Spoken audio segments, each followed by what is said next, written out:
નમસ્કાર મારા વાલા વિદ્યાર્થી મિત્રો, નમસ્કાર. આજના આ વિડિયોમાં હું આપનું હાર્દિક સ્વાગત કરું છું. આજના આ વિડિયોમાં હું તમને વિજ્ઞાન વિષયનો સંપૂર્ણ રોડમેપ કહેવાનો છું. તો ચાલો વિદ્યાર્થી મિત્રો, તમે મારી ચેનલ પર નવા હો તો મારી ચેનલને લાઈક કરો, શેર કરો અને સબસ્ક્રાઇબ કરો. હવે યુઝફુલ વિડિયો તમારી માટે ધોરણ 10 ના વિદ્યાર્થીઓ માટે આવશે. તો વિદ્યાર્થી મિત્રો, વિજ્ઞાન વિષયનો આજે હું સંપૂર્ણ રોડમેપ તમને કહેવાનો છું. અને હવે મારો ટાર્ગેટ વિદ્યાર્થી મિત્રો છે કે મારે કુલ 80 સબસ્ક્રાઇબર પૂરા કરવા છે. તો ફટાફટ વિદ્યાર્થી મિત્રો મારી ચેનલને સબસ્ક્રાઇબ કરો, લાઈક કરો અને શેર કરો. હવે વિદ્યાર્થી મિત્રો, વિજ્ઞાન વિષયની વાત કરીએ તો સિલેબસના કુલ 13 પ્રકરણો છે નીટ મુજબ. તો આ જે પ્રકરણો 13 છે તેને કુલ 4 ભાગમાં ડિવાઇડ કરેલા છે વિદ્યાર્થી મિત્રો. તો સૌપ્રથમ તમને પ્રકરણોના નામ જણાવી દો જેથી તમે ચિંતિત ન રહો. રસાયણ વિજ્ઞાન, તો સૌપ્રથમ પ્રકરણ 1 રાસાયણિક પ્રક્રિયાઓ અને સમીકરણ. પ્રકરણ 2 એસિડ બેઝ ને ક્ષાર. પ્રકરણ 3 ધાતુઓ અને અધાતુઓ. પ્રકરણ 4 કાર્બન અને તેના સંયોજનો. જીવ વિજ્ઞાન. પ્રકરણ 5 જૈવિક ક્રિયાઓ. પ્રકરણ 6 નિયંત્રણ અને સંકલન. પ્રકરણ 7 સજીવો કેવી રીતે પ્રજનન કરે છે. પ્રકરણ 8 આનુવંશિકતા. હવે આવે છે ભૌતિક વિજ્ઞાન. પ્રકરણ 9 પ્રકાશ પરાવર્તન અને વક્રીભવન. પ્રકરણ 10 માનવ આંખ અને રંગબેરંગી દુનિયા. પ્રકરણ 11 વિદ્યુત. પ્રકરણ 12 વિદ્યુત પ્રવાહની ચુંબકીય અસર. પર્યાવરણ વિભાગ, પર્યાવરણ વિજ્ઞાન. પ્રકરણ 13 આપણું પર્યાવરણ. એટલે આવા 13 પ્રકરણ વિદ્યાર્થી મિત્રો તમે કડકડાટ તૈયાર કરો. તમે તમારા માઇન્ડમાં 13 પ્રકરણને એવી રીતના યાદ રાખો તો વિદ્યાર્થી મિત્રો તમને 80 માંથી 80 વિજ્ઞાનની અંદર લાવતા કોઈ નહીં રોકી શકે. હવે આવે છે વિદ્યાર્થી મિત્રો કે વિભાગ મુજબ ધ્યાનમાં રાખવાની બાબતો. વિભાગ એટલે રસાયણ વિજ્ઞાન, ભૌતિક વિજ્ઞાન, જીવ વિજ્ઞાન, પર્યાવરણ વિજ્ઞાન. આ જે વિજ્ઞાન છે એટલા વિભાગમાં તમારે શેની કાળજી લેવાની છે, શું ધ્યાન રાખવાનું છે તે આપણે જોઈએ. તો રસાયણ વિજ્ઞાનમાં છે સમીકરણો સંતુલિત કરવા. તમારે રસાયણ વિજ્ઞાનના સમીકરણો સંતુલિત કરવા પડશે. એ વિશે તમને માહિતી આપશે. રાસાયણિક પ્રક્રિયાઓ સમજવી. રાસાયણિક જે પ્રક્રિયાઓ છે તેના વિશે તમારે સમજવાનું આવશે. જીવ વિજ્ઞાન આકૃતિઓ મોઢે કરવી. આકૃતિઓ આવશે, હૃદયની આકૃતિ, પછી માનવ મગજની આકૃતિ. આ જે આકૃતિઓ આવે છે તે બધી આકૃતિઓ તમારે લખીને પ્રેક્ટિસ કરીને તમારે તમારા માઇન્ડમાં ગોઠવવી પડશે જેથી બોર્ડ પરીક્ષા સુધી આકૃતિઓ યાદ રહે. જૈવિક પ્રક્રિયાનું પાકું જ્ઞાન લેવું પડશે કે આ જૈવિક પ્રક્રિયા છે તે કઈ રીતના થઈ છે, શેના લીધે થઈ છે તેનું તમારે જ્ઞાન મેળવવાનું, એટલે તે સમજવું પડશે. ભૌતિક વિજ્ઞાન સૂત્રો મોઢે કરવાના. જે ભૌતિક વિજ્ઞાનના સૂત્રો મોઢે કરશે ને ખાસ વિદ્યાર્થી મિત્રો ખાસ બહુ જ ઉપયોગી થશે. હવે આવે છે દાખલાઓની ગણતરી કરવી. દાખલાઓ ગણવા, ડેઈલી ટુ ડેઈલી એક એક દાખલો ગણવા જેથી દાખલો ભૂલાય નહીં. પર્યાવરણ વિજ્ઞાન, પર્યાવરણને લગતા સામાન્ય જ્ઞાન આધારિત પ્રશ્નો તૈયાર કરવા. હવે આવે છે વિદ્યાર્થી મિત્રો પરીક્ષા પદ્ધતિ ગુણ વિભાજન. આ પરીક્ષા પદ્ધતિ જે વિદ્યાર્થીઓ ફોલો કરશે, જે વિદ્યાર્થીઓ યાદ રાખશે અને ગણિતમાં કુલ ટોટલ થાય 100 માર્ક્સ, 80 માર્ક્સ લેખિત પરીક્ષાના અને આંતરિક મૂલ્યાંકનના કુલ 20 ગુણ, જેથી 100 માર્ક્સ બને. જો અહીંયા મેં લખેલું છે કે સ્કૂલમાંથી શિક્ષક આપણને 20 ગુણ આપે છે. જો વિદ્યાર્થી મિત્રો 20 માંથી 20 ગુણ લેવા હોય તો શિસ્તમાં રહેવું પડે. સારા સ્ટુડન્ટ, સારો વિદ્યાર્થી બનવું પડે, આદર્શ વિદ્યાર્થી બનવું પડે. જો આ ગુણ તમારામાં હશે અને શિક્ષકને તમે પ્રિય બની જશો તો 20 માંથી 20 અને પરીક્ષામાં સારા ગુણ તમે લાવી શકશો. કુલ ગુણ 100. દોડ પરીક્ષા પદ્ધતિ. વિદ્યાર્થી મિત્રો જીએસસીબી પેટર્ન, દોડની પેટર્ન શું છે તમને જણાવી દઉં. વિભાગ એ હેતુલક્ષી પ્રશ્ન 24 ગુણ.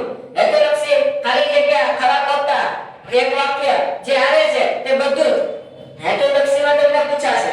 વિજ્ઞાનની વાત કરી રહ્યો છું. વિભાગ બી ટૂંકા પ્રશ્નો. 13 માંથી 9 પ્રશ્નોનો જવાબ લખવાના. 18 ગુણ.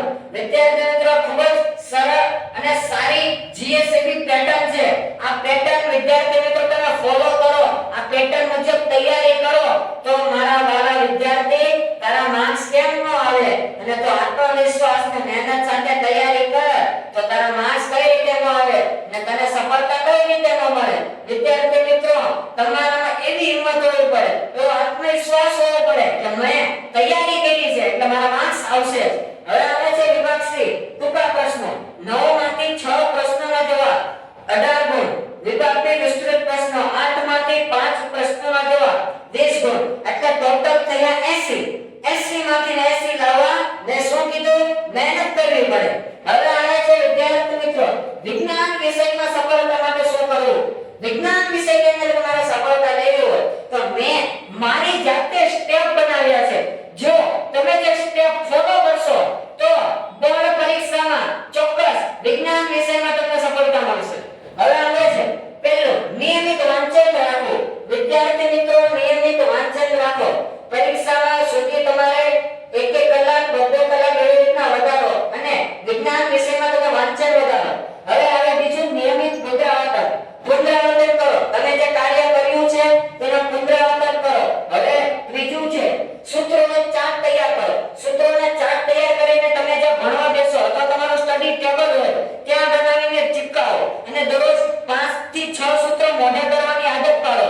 સૂત્રો ખૂબ યાદ રહેવા જોઈએ. હવે આપણે ચોથું મહત્વના મુદ્દા એક અલગ નોટમાં લખો. જે મહત્વના મુદ્દા તમને જે લાગે તે અલગ નોટમાં લખો. અલગ નોટમાં તમે તારવો. હવે પાંચમું છે દરેક પ્રકરણના માઇન્ડ મેપ બનાવો. એક પ્રકરણ છે પહેલું પ્રકરણ તો તે પ્રકરણને હું ખાલી એક જ નોટમાં એટલે કે એક જ પેજમાં કઈ રીતના યાદ રાખી શકો એને માઇન્ડ મેપ કહેવાય. તમે એક જ પેજમાં આખા એક પ્રકરણને સમાવી દો કે આ રીતના મેન વાત છે, મેન મુદ્દો છે, સવાલનો જવાબ છે, એ રીતના હું યાદ રાખીશ. આને માઇન્ડ મેપ કહેવાય. પાંચમું છે છઠ્ઠું જે ટોપિક ન સમજાય તો શિક્ષકની મદદ લો. તમને જે ટોપિક નથી સમજાતો, જે પ્રકરણ નથી સમજાતો તો ત્યાં તમે શિક્ષકની મદદ લો. શિક્ષક તમને જરૂરથી શીખવશે. સાતમું આજનું કામ આજે આ મંત્ર અપનાવો. વિદ્યાર્થી મિત્રો ખૂબ જ ઉપયોગી મંત્ર. આજનું કામ હું આજે જ કરીશ, કાલ ઉપર નહીં ઠેલો. જો કાલ ઉપર ઠેલો તો તમે આળસમાં રહી જશો અને તમે તમારું લક્ષ્ય પ્રાપ્ત નહીં કરી શકો. આઠમું છે તમારો ગોલ નક્કી કરો.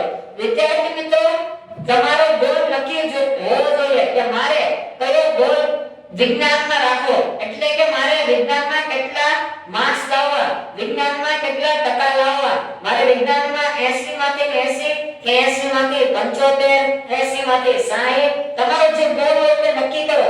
હવે ટાઈમ મેનેજમેન્ટ કરો. આ વિષયને વાંચવા તમારે ખૂબ જ ટાઈમની જરૂર પડશે. ટાઈમ મેનેજમેન્ટ રાખો.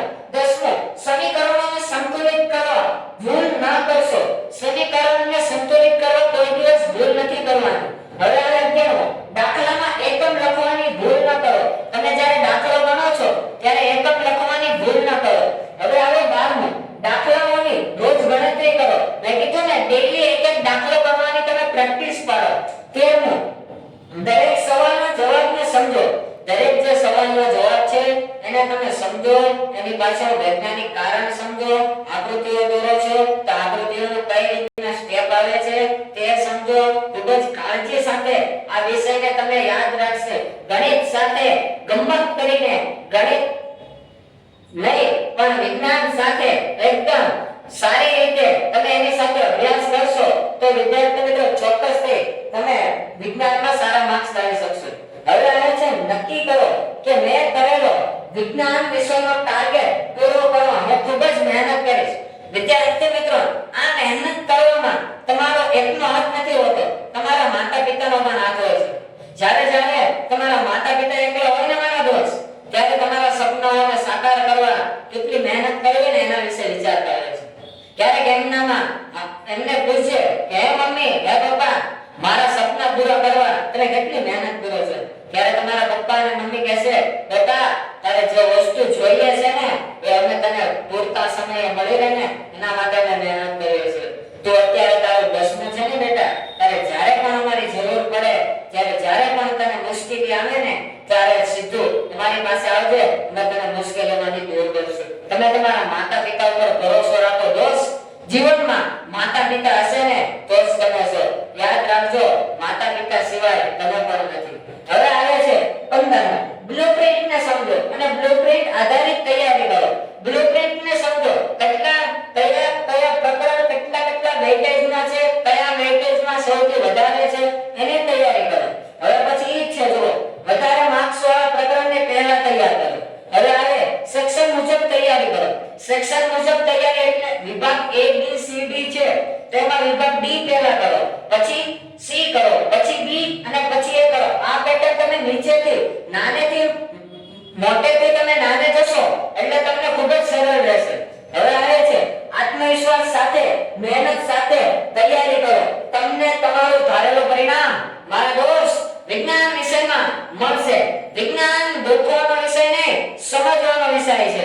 જો તમારે વૈજ્ઞાનિક બનવું હોય, આગળ જતા સાયન્સ લેવું હોય તો વિજ્ઞાનને કઈ રીતના અપનાવવું ચોક્કસથી તમને આવડતું હશે. અને વિદ્યાર્થી મિત્રો, આ કોઈ વિડિયો જોઈ મારી ચેનલને લાઈક કરવાની છે, સબસ્ક્રાઇબ કરવાની છે ને આ વિડિયો ગુજરાતના તમારા તમામ બાળકોને મોકલી દેવાનો છે, જેથી ગણિત વિજ્ઞાનમાં તમને કોઈ પણ મુશ્કેલી ના આવે. અને આ ઉપરાંત જો આ વિષયને લગતી કોઈ પણ સવાલ હોય તો કોમેન્ટથી ચોક્કસ કરજો મારા વાળા દોસ્ત, હું તમને સાથ જરૂર આપીશ. જય હિન્દ, જય ભારત.